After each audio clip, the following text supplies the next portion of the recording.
34장입니다. 신명기 34장 1절에서 12절. 34장 1절로 12절 찍습니다. 모세가 모압 평지에서 느보산에 올라가 여리고 맞은편 비스가 산 꼭대기에 이름에 여호와께서 길랏 온 땅을 단까지 보이시고 또 온 납달리와 에브라임과 므낫세의 땅과 서해까지 유다 온 땅과 네겝과 종려나무의 성읍 여리고 골짜기 평지를 수월까지 보이시고 여호와께서 그에게 이르시되 이는 내가 아브라함과 이삭과 야곱에게 맹세하여 그의 후손에게 주리라 한 땅이라. 내가 내 눈으로 보게 하였거니와 너는 그리로 건너가지 못하리라 하시매 여호와의 종 모세가 여호와의 말씀대로 모압 땅에서 죽어 백부월 맞은편 모압 땅에 있는 골짜기에 장사되었고 오늘까지 그의 묻힌 곳을 아는 자가 없느니라. 모세가 죽을 때 나이 120세였으나 그의 눈이 흐리지 아니하였고 기력이 쇠하지 아니하였더라. 이스라엘 자손이 모압 평지에서 모세를 위하여 애곡한 기간이 끝나도록 모세를 위하여 30일을 애곡합니다. 모세가 눈의 아들 여호수아에게 안수하였으므로 그에게 지혜의 영이 충만하니 이스라엘 자손 여호와께서 모세에게 명령하신 대로 여호수아의 말을 순종하였더라. 그 후에는 이스라엘에 모세와 같은 선지자가 일어나지 못하였나니 모세는 여호와께서 대면하여 하시던 자요 여호와께서 그를 애굽 땅에 보내사 바로와 그의 모든 신하와 그의 온 땅의 모든 이적과 기사와 모든 큰 권능과 위엄을 행하게 하시매 온 이스라엘 목전에서 그것을 행한 자이더라. 네.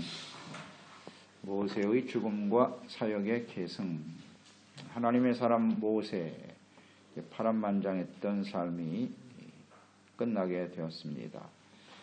이스라엘을 구원하는 일을 위해서 부름을 받은 사람 모세. 이스라엘 백성들이 애굽에서 절망과 고통 중에 있을 때 하나님의 뜻에 의해서 태어났죠. 모세. 그리고 그의 부모님들, 신실한 부모님들이었죠. 믿음의 부모들로 인해서 목숨을 건진 모세. 물론 또 하나님께서 그를 사용하시고자 하는 섭리와 계획 속에서 이루어진 일이겠죠. 바로의 공주의 아들로 살아왔던 삶. 그것을 버리고 하나님의 자신의 백성들과 함께 고난받기를 즐거워했던 모세. 또 40년 동안의 광야 생활 동안 훈련되어지고 이제 하나님의 부르심을 받아서 하나님의 백성들을 구원으로 인도해내었던 사람이죠. 하지만 그는 광야 40년 동안에 그게 자기 목숨보다 소중하게 여겼던 백성들 아닙니까? 그 백성들이 광야에서 다 죽임을 당하는 그런 고통을 맛볼 수밖에 없었던 삶이었죠. 여호수아, 갈렙을 빼놓고는 기성세대는 다 죽었으니까요. 굉장히 큰 고통이었을 것이라고 생각하고요. 또 백성들의 끊임없는 패역함을 보았어요. 하나님을 직접 대면했고 하나님의 말씀을 전하고 증거했던 모세였습니다. 그러나 그 백성들이 하나님 앞에 끊임없이 거역하는 모습을 보고 굉장히 고통스러웠을 거예요. 자신을 향해서 끊임없이 대적하고 일어나는 백성들을 보면서 마음이 아팠을 거예요. 멸절당할 수밖에 없었죠, 여러분. 하나님께서 멸절시키라고 하셨는데 그래도 끊임없이 중보의 사역을 감당했던 모세. 모세는 이스라엘 백성들에게 있어서 정말 소중한 중보자였고 하나님의 신실한 종이었음을 알 수가 있습니다. 네, 결국 이 이스라엘 백성들 가나안 땅으로 들어가기 바로 직전에 이끌지 못하고 생을 마감하는 모습을 봅니다. 그러니까 패역한 이스라엘 백성들의 그 범죄함 때문에 결국 이 모세도 하나님의 거룩함을 나타내지 못하고 불순종함으로써 이제 들어가지 못하게 됐다. 이렇게 주님께서 말씀하셨거든요. 그래서 최후를 맞이하게 되었습니다. 1절로 5절에 보면 느보산에 올라 그랬습니다. 가나안 땅을 다 보여주셨어요. 바라보게 하셨더라.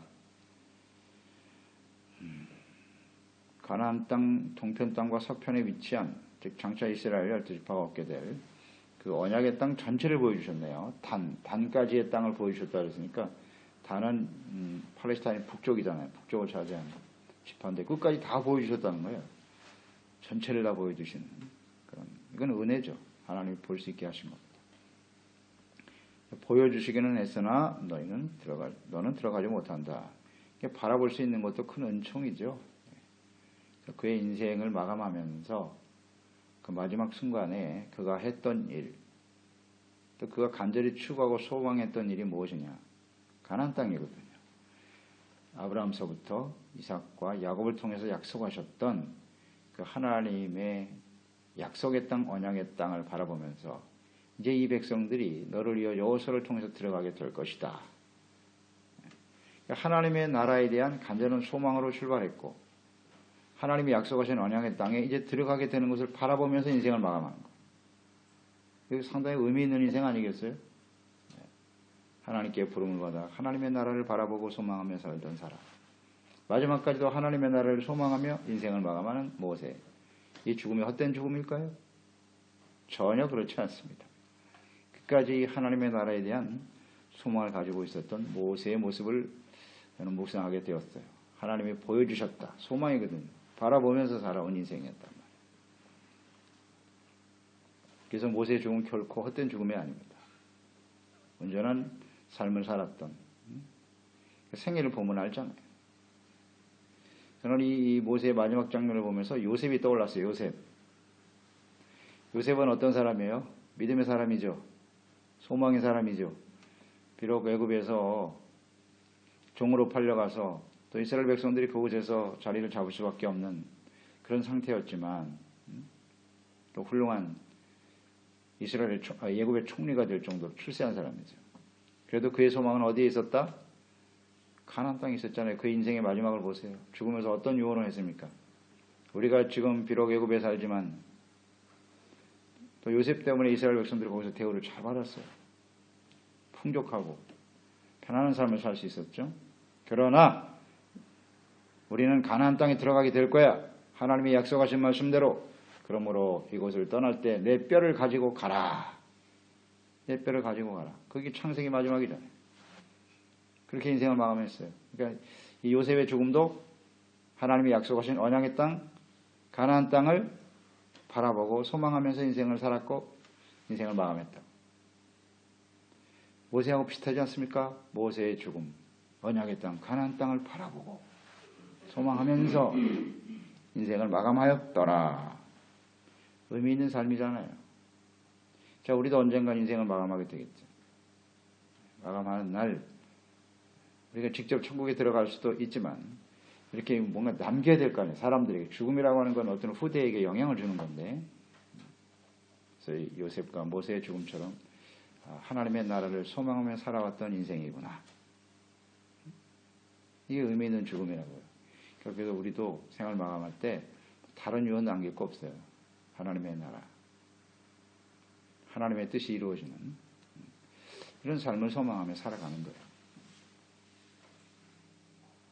그것이 하나님이 기뻐하는 삶이 아니겠습니까? 그래서 어떤 글을 보니까 D.L. 무디가 훌륭한 하나님의 종인데 D.L. 무디는 어떤 마지막 말을 남겼을까 보니까 그런 기록이 있더라고요. 그의 묘비는 이렇게 기록하라 했어요. 하나님의 뜻을 행하는 자는 영원히 거하리라. 그게 마지막 유언이에요. 내 묘비에 그걸 세워라. 그건 뭐예요? 자기가 인생을 그것을 향해서 달려갔다는 거예요. 그것을 향해서 달려갔어요. 데살로니가의 말씀이죠. 연서에 나와 있는 말씀처럼. 하나님의 뜻을 행하는 자는 영원히 거하리라. 그렇게 최선을 다하며 살아왔다는 거예요. 하나님의 뜻을 이루기 위해서, 영원한 삶을 위해서 삶하며 살아왔던 삶이었다. 이게 모세의 죽음의 의미가 아닐까요? 이처럼 우리도 이처럼 영원한 하나님의 나라에 대한 소망과 믿음을 가지고 살아가는 종들이 되어야 하겠습니다. 예, 영원한 하나님의 나라를 소망하고 살아야죠. 이 땅에서 어떻게 하면, 이 땅에 소망을 두고 사는 사람은 그 죽음 자체가 결코 행복한 죽음이 될 수 없을 거예요. 왜냐하면 이 땅의 소망, 그것은 우리에게 절망을 안겨다 줄 뿐이에요. 죽음 앞에서 모든 게 다 허망할 수밖에 없잖아요. 이 땅의 소망은 죽음 앞에서 다 물거품이 되고 마는 거예요. 아무 의미가 없잖아요. 그러나 영원한 하나님의 나라를 소망.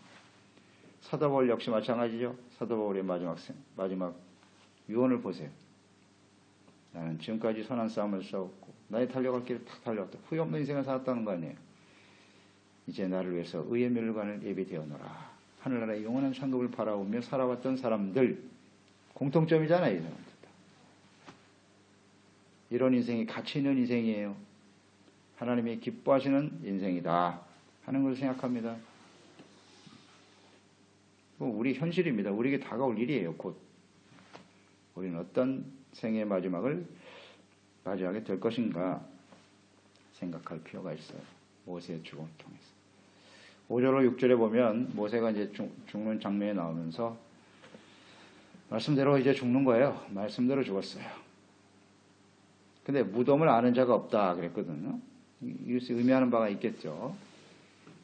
모세는 하나님과 동행하는 삶을 살았죠. 철저하게 하나님과 동행했습니다.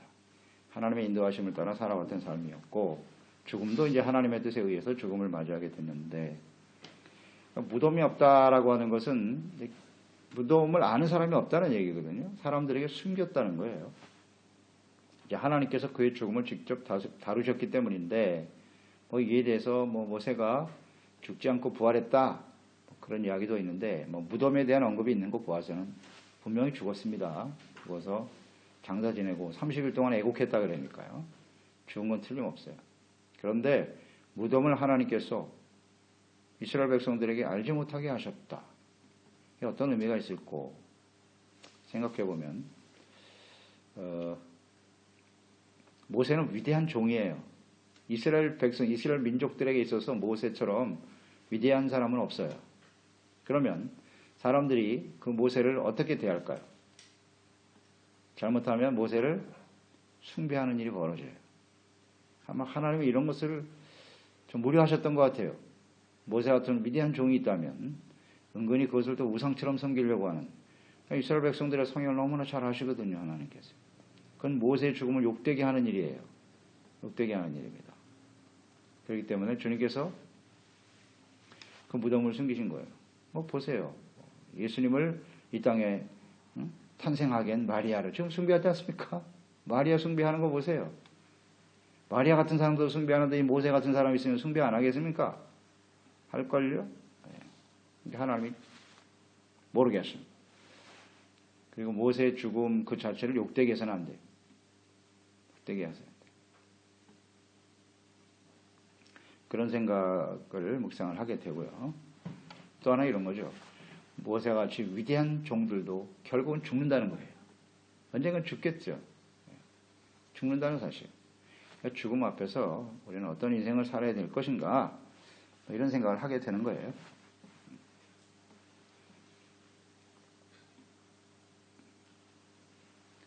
이 모세가 인생을 마감하면서 죽었는데 그 모세의 생애는 과연 어떤 삶이었는가? 이것을 히브리서 11장에 보면 믿음의 장이죠. 믿음의 장에 모세를 어떻게 증거하고 있는가? 11장 24절 26절에 보면 이렇게 기록되어 있죠. 믿음으로 모세는 장성하여 바로의 공주의 아들이라 칭함받기를 거절했다. 도리어 하나님의 백성과 함께 고난받기를 잠시 죄악의 낙을 누리는 것보다 더 좋아했다. 그리스도를 위하여 받는 수모를, 자 여기 26절에 그리스도에 받는 수모에 대해서 말씀하고 있네요. 수모를 애굽의 모든 보화보다 더 큰 채물로 여겼으니 이는 상 주심을 바라봄이라 이렇게 되어 있네요. 모세의 죽음이 고난이 그리스도를 위하여 받는 고난이라고 말씀하고 있네요. 그리스도의 고난이었다. 그러니까 모세의 죽음은 곧 고난과 죽음은 예수 그리스도의 고난과 죽음과 같은 의미로 이해하고 있네요. 모세의 죽음. 모세의 죽음은 이스라엘 백성들을 위한 죽음이에요. 예수님께서 죽으신 그 죽음이 모든 사람에게 구원의 은혜를 베풀어 주시는 그런 죽음이었다면 모세도 역시 마찬가지다. 그래서 이제는 모세가 죽고 무덤을 주지 않은 것은 더 이상 거기에 미련을 두지 말라는 거예요. 이스라엘 백성들은. 그러니까 모세는 지나간 역사예요. 지나간 역사고 이제 새로운 여호수아를 통해서 나가야 되잖아요. 그러니까 자꾸 모세를 바라보면 어떻게 돼요? 뒤를 돌아보게 되는 거예요. 이게 무덤을 보이지 않게 하시는 하나님의 뜻이라고 저는 생각합니다. 뒤돌아보지 말라는 거예요. 여호수아와 함께 가나안 땅을 향해서 계속 전진해 가라. 그런 뜻 아니겠어요? 하나님의 마음이 느껴지잖아요. 모세가 아무리 위대한 종이고 큰 일을 해냈지만 너희들이 가야 될 것은 모세가 바라보았던 그 가나안 땅. 모세가 가나안 땅을 바라보고 소망 가운데 생을 마감한 것처럼 너희들도 하나님의 나라를 향해서 바라보고 전진해 가라. 그런 뜻이겠죠? 그러니까 우리도 마찬가지로 인생을 마감하면서 자꾸 우리만 바라보지 말고 하나님의 나라를 향해서 소망을 향해서 달려가는 삶이 되기를 바란다. 이 간절한 소망이죠. 죽음. 그래서 우리에는 뭐 그런 문화가 있잖아요. 뭐 제사를 지내지 않습니까? 죽은 사람들. 자꾸 죽은 사람이 묶이면 안 돼요. 그 제사의 의미를 잘 생각해야 돼요. 그런 거 보면서 하나님의 나라의 소망을 가지고 우리가 어떻게 그 하나님의 영원한 나라를 위해서 전진하며 달려갈 것인가를 생각하는 제사가 되면 그건 은혜로운 거예요. 그런데 자꾸 옛날만 생각하고 있어요. 의미가 없습니다. 오늘 이 모세의 죽음을 통해서 우리에게 주시는 하나님의 뜻이 아닐까요? 뒤돌아보지 말라. 부모를 잊어버리라는 게 아닙니다. 있을 때 잘하고 부모한테는 있을 때 잘해야 돼요. 그 하나님의 뜻이잖아요. 최선을 다해서 섬겨야 되고 그 다음에 이제 앞으로 후대가 중요하잖아요. 우리 사는 자녀 세대들이 어떻게 하나님의 나라와 소망을 향해서 달려가느냐 이게 중요한 거니까. 이런 데 초점이 맞춰지는 것이 진정한 제사의 의미가 아니겠습니까? 이런 걸 묵상하게 되네요. 그러니까 우리의 고난과 죽음이 모든 보화나 재물보다 더 귀하게 여겼다. 상 주심을 바라보기 때문이었다 그랬거든요. 하나님 앞에서 우리가 상 받을 그날을 소망하면서 살아가는 인생. 이것이 정말 가치 있는 인생이다. 라는 걸 생각하게 됩니다. 이 땅이 전부가 아니라는 거. 그 다음 5절과 10절 이 모세의 생애를 보면서 모세를 어떻게 불렀는가 그 칭호에 대해서 우리가 선행절에서 보았죠. 모세는 어떤 사람이라고 그랬어요? 하나님의 사람이라고 묵상이 됐죠. 하나님께서 그는 하나님의 사람이다라고 인정하셨고요. 또 하나 오늘 두 가지 호칭이 나오는데 5절에 뭐라고 되어 있습니까? 모세는 5절 여호와의 종 모세는 여호와의 종이에요. 이것은 그의 삶을 보여주는 것이고 정체성이고 오늘 우리에게도 주는 메시지예요. 우리는 하나님 앞에 어떤 모습으로 살아가야 될 것인가. 여호와의 종으로 살았던 사람이죠. 종은 하나님의 뜻에 철저하게 순종하며 살아온 인생이었다는 거죠. 그러니까 하나님을 왕으로 섬기고 하나님을 주인으로 하나님을 직접 대면했으니까요. 그러니까 하나님 앞에 순종한 종된 모습으로 헌신하는 사람이 될 수밖에 없었던 거죠. 구약 성경에 보면 이 모세가 하나님의 종이라는 것이 20회 이상 기록되어 있어요. 그는 철저하게 종으로 살았던 사람이에요. 하나님의 종으로 살아온 인생. 이것이 바로 예수 그리스도의 모형이라고 보는 거죠. 예수님은 하나님의 아들이시지만 사람의 모양, 종의 형체를 가지고 오셔서 종으로 사셨죠. 종은 섬김이거든요. 또 종은 어떤 사람? 종은 겸손한 사람이에요. 겸손이 없으면 종이 될 수 없어요. 겸손, 그 다음에 섬김, 그 다음 뭐예요? 순종, 그 다음 뭐예요? 종하면 떠오르는 단어들이에요. 충성. 이게 종이에요. 충성스럽지 못한 종은 나중에 버려집니다. 잘 생각해야 됩니다. 첫째는 하나님을 왕으로, 누가 주인이냐 하는 거고요. 하나님을 주인으로 섬기는 것이고, 종은 그 다음엔 겸손, 섬김, 순종, 충성. 그 충성한다고 하는 것은 하나님의 뜻에 철저하게 따르는 거예요. 그냥 열심히 수고한다고 해서 다 종이 아니에요. 자기 뜻대로 아무리 수고해봐야 소용없어요. 종은 철저하게 하나님의 뜻입니다. 하나님의 뜻에 맞춰져 있어야 돼요. 이게 종이에요. 근데 모세는 그렇게 살았대요. 그렇게 살아온 인생이다. 그러니까 우리도 인생을 마감하면서 이렇게 하나님 앞에 이는 나의 종이었다. 하나님의 종으로 살았다. 이게 가장 영광스러운 호칭이라고 봅니다. 사람들은 뭐 종을 별로 좋아하지 않습니다만 이렇게 하나님의 종으로 사는 것처럼 영광스러운 일이 없어요. 내가 주인 노릇하며 살아온 사람이냐, 종으로 살아온 사람이냐. 이제 하나님 앞에 섰을 때 이게 굉장히 중요한 의미라고 봐요. 예. 자기가 주인으로 살아온 인생은 버려지는 겁니다. 그 사람은 뭐 반드시 지옥불로 떨어질 거예요. 철저하게 종으로 하나님 말씀에 순종하며 살아온 사람은 하나님 앞에 설 거예요. 간단합니다, 여러분. 내가 지금 주인으로 살고 있습니까? 종으로 살고 있습니까? 이 정체성, 이거 놓치면 안 돼요, 절대로. 모세는 평생 종으로 살았던 사람. 위대하죠. 사람들의 입장에서 볼 때는 모세는 영광스러운 사람입니다. 하나님의 버금가는. 그렇지 않아요? 그 마지막 절에 나와 있지 않습니까? 12절에 모든 큰 권능과 위엄을 행하게 하심에 온 이스라엘의 목중에서 사람들이 보는 앞에서 그 모든 능력을 행한 자이니라.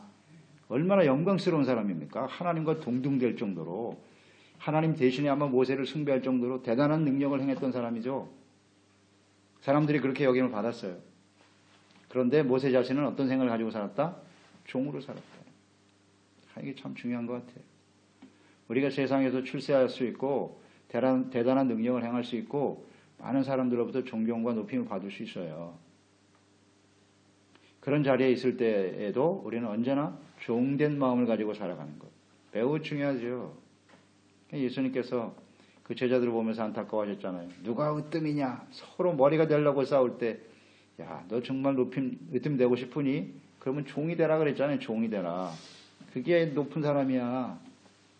모세를 통해서 우리가 깨닫는 바잖아요. 여호와의 종, 모세. 하나님의 아들 예수님도 종으로 사셨어요. 종으로. 섬기기 위해서 왔노라 내가. 이 종된 마음, 이것이 우리의 삶의 가장 중요한 핵심인 것 같아요. 예? 종된 마음으로 산다는 것. 종으로 사는 인생. 그냥 누가 높은 자가 되느냐, 누가 존경과 높임을 받고 여기에 그냥 집중하며 사는 인생 절대 안 됩니다. 세상 사람들은 그렇게 살아도 우리는 정말 종된 마음을 가지고 삽시다. 마지막 순간까지 이걸 놓치면 안 될 것 같아요. 예. 사람들이 막 영광스럽게 하니까 뭐 대단한 사람인 줄 알고 자요. 이 종된 마음으로 살았다는 사람은 다 성공했어요. 모세도 그렇게 죽었고. 자, 보세요. 하나님께 쓰임 받은 사람들. 다 종된 마음으로 살았어요. 대표적인 사람은 다윗 아니겠어요? 다윗. 위대한 왕이죠. 업적도 많고 대단한 일을 했어요. 그러나 그는 언제나 하나님을 생각했어요. 그러니까 종이라고 하는 것은 주인을 생각하는 거예요. 하나님 앞에 있기 때문에 내가 종인 거예요. 그러니까 하나님이 사라지면 내가 주인이 되는 거예요. 당연하죠. 그러니까 하나님 앞에서 늘 하나님 앞에서 살아야 되는 거예요. 하나님 앞에서 꼬람 데오 델란테 데 디오스. 이게 사라지는 순간 우리는 주인 되는 거예요. 그래서 언제든지 하나님 앞에서, 하나님 말씀 앞에서 사랑하는 사람이 됩시다. 이게 지혜입니다. 이런 게 지혜예요. 우리 눈으로 보잖아요. 세상에 출세한 사람들 있어요. 또 그리스도인들 중에도 말이에요. 세상에 잘 나가는 사람 얼마든지 있습니다. 뭐 대통령도 나오니까 세상적으로 봐서는. 그런데 종된 모습이 사라지면요, 아무 의미 없어요. 성공한 목회자들도 있겠죠. 그들이 종이란 사실을 잃어버리는 순간 얼마나 추합니까? 정말 보기 싫잖아요. 그래서 끝까지 그래도 종된 마음으로 삽시다. 10절 또 모세를 뭐라고 불렀습니까? 선지자였다고 되어 있네요. 이스라엘에 모세와 같은 선지자가 일어나지 못하였다 이렇게 되어 있네요. 모세는 선지자예요. 선지자라고 하는 의미는 뭘까요? 선지자는 어떤 사람? 하나님의 말씀을 듣고 전하는 사람이죠. 사람들은 누구나 자기 자신의 생각이 있어요. 나름대로 인생 철학이 있고 자기 주장이 있고. 그런데 모세가 선지자였다는 얘기는 자신의 사상이나 자신의 생각이나 자신의 주장을 내세우지 않았다는 얘기예요. 철저하게 하나님의 말씀을 있는 그대로 듣고 전했던 사람, 그게 선지자예요. 자신의 생각을 전하면 그건 선지자가 아닙니다. 하나님의 말씀을 있는 그대로 전해야 돼요. 그게 선지자였다. 왜 모세의 생각이 없었겠습니까?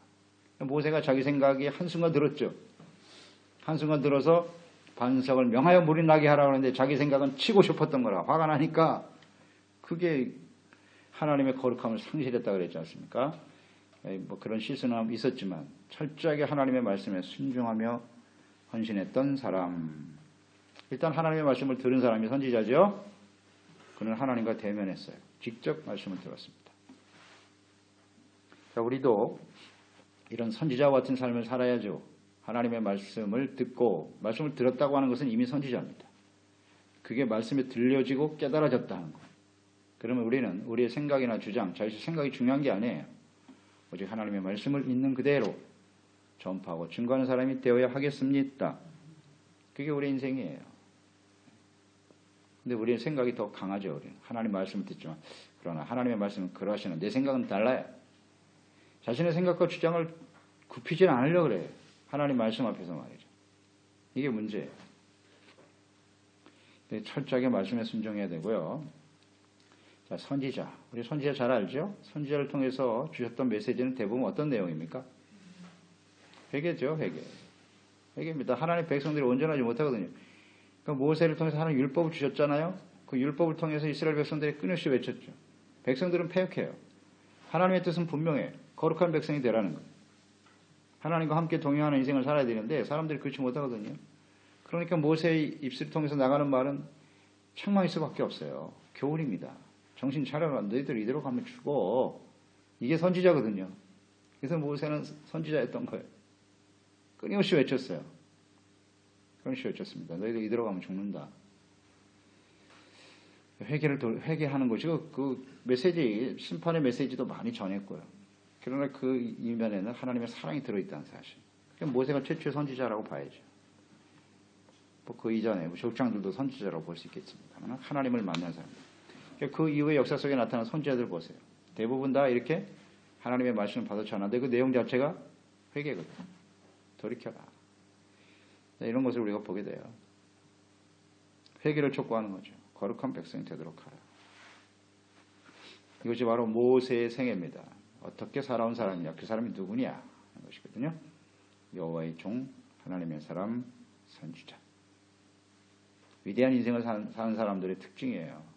우리도 이 말씀을 통해서 교훈을 받아야죠. 그런 인생을 살자. 끝까지 종된 모습으로 하나님 말씀 살아가는 종들이 되었으면 좋겠다. 9절, 눈의 아들 여호수아에게 안수하는 내용이 나오네요. 사역을 계승하죠. 주님께서 그 죽음 앞에서 여호수아에게 안수하게 하셨다. 이 안수가 이제 사역의 계승인데요. 안수할 때 어떤 일이 벌어졌대요? 지혜의 영이 충만하였다. 이게 안수의 의미예요. 사역이 계승됐다라고 하는 것은 역시 하나님의 영이 감동되어지는 거죠. 하나님의 영으로 충만했다. 그러니까 모세가 이렇게 선지자로 여호와의 종으로 위대한 하나님의 역사에 쓰임받는 가치 있고 소중한 인생을 살았던 이유는 역시 여호수아처럼 지혜의 영으로 충만했기 때문입니다. 지혜가 이렇게 중요한 거예요. 지혜는 하나님을 경외하는 것이라고 그랬죠. 하나님을 알고 주님을 경외하고 믿고 순종하고 헌신되어지는 사람이 지혜라고 그랬어요. 여호와를 경외하는 게 지혜입니다. 이런 영으로 하나님의 영으로 충만해졌다. 여호수아를 지도자로 인정하셨다는 뜻이고요. 지도자들에게 필요한 것이 무엇이다? 지혜의 영으로 충만한 것이다. 솔로몬이 이걸 간파한 거죠. 솔로몬이. 그러니까 귀하게 여김을 받는 거예요. 하나님께서. 이 성경을 보면요. 성경을 보면 이게 깨달아지잖아요.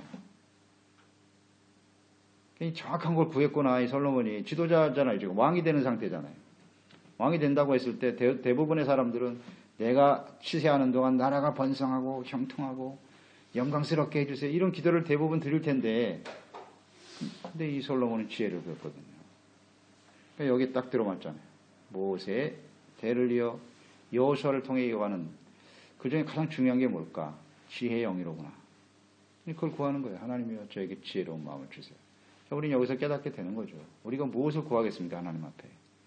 지혜의 영으로 충만하게 하사 하나님의 주신 사역과 사명을 잘 감당하게 하여 주옵소서.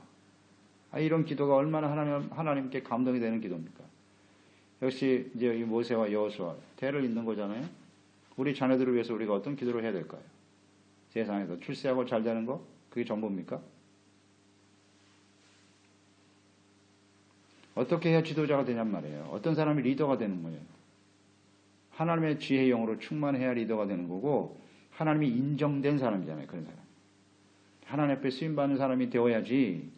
그렇지 않다면 인간의 수고와 노력으로 이제 성공하는 건데, 둘 중에 하나예요. 하나님의 지혜의 영으로 감동되어 하나님 앞에 쓰임받는 인생이 되거나, 아니면 자기가 끊임없이 노력하고 수고하고 애를 써서 성공하는 사람 되거나, 두 부류의 사람이에요. 그 결과를 보세요. 하나님의 지혜의 영으로 감동되어 헌신된 사람은 끝까지 종된 마음으로 헌신해요. 그러나 자기의 수고와 노력으로 자수성가한 사람들이죠. 그런 사람들 성공하면 어떻게 돼요? 100% 교만하죠. 자신의 능력을 신뢰하며 살거든요. 그런 사람 하나님 믿기가 쉽지 않아요. 그런 성공을 원하십니까? 우리 자녀들이? 간단한 문제거든요. 어떤 기도를 해야 되느냐? 모세처럼 여호수아에게. 예수님도 이 말씀 하셨잖아요. 예수님께서 마지막 이제 부활 승천하셔야 되잖아요. 승천하실 때 그 제자들을 뭐예요? 제자들을 부르신 이유는 뭐죠? 제자들을 남기고 가셔야 되는 예수님. 그 제자들은 어떤 의미가 되는 거예요? 예수님의 사역을 계승이잖아요. 계승해야 될 사람들이죠. 그들에게 마지막 유언, 무슨 유언 하셨어요? 어떤 유언 하셨어요? 사도행전 1장 5절. 너희는 예루살렘 떠나지 말고 아버지 약속하신 것을 기다려. 너희는 몇 날이 못되어 성령으로 세례를 받으리라. 부활하신 다음에 제자들이 가장 먼저 하신 말씀이 성령 받으라였습니다. 숨을 내쉬면서 성령 받아라. 성령을 말씀하시고 올라가셨어요. 자, 이 말씀과 한번 연결해서 같이 묵상해 보세요. 사역을 계승하는 사람들에게 필요한 것이 지혜의 영으로 충만한 겁니다. 그러니까 우리가 성령 충만을 사모하고 지혜를 사모한다는 얘기는 하나님의 사역을 내가 계승하고 싶다는 거예요. 다른 사람이 하니까 나도 하게 해주세요. 이거 의미가 없어요. 이런 거. 하나님의 역사를, 하나님의 뜻을 이어가는, 구속사를 이어가는 종된 모습으로 살기를 원합니다. 이런 사람은 지혜를 구하는 거예요. 지혜의 영으로 충만하게 하여 주시옵소서.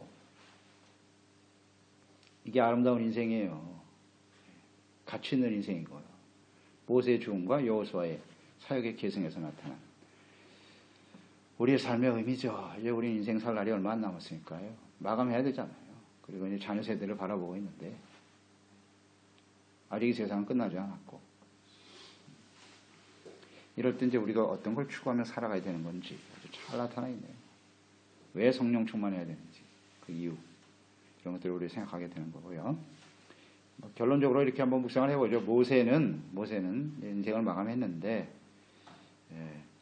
그냥 묵상되는 바는 그거예요. 모세는 정말 하나님의 백성들을 사랑했어요. 하나님 앞에 부름받았고 그 사명이 무엇인가를 분명히 알았던 사람이었고, 그 백성들을 위해서 목숨까지도 걷어가 달라고 그랬어요. 차라리 날 죽이시고 이 백성을 살려주세요. 그만큼 백성들을 사랑했고요. 모세는 한마디로 말하면 온유한 사람이라고 그랬죠. 모든 온유가 이 세상의 모든 사람보다 우승하다고 그랬어요. 온유한 사람이에요. 겸손한 사람이에요. 그리고 모세는 떠오르는 게 뭐냐면 굉장히 충성스러워요.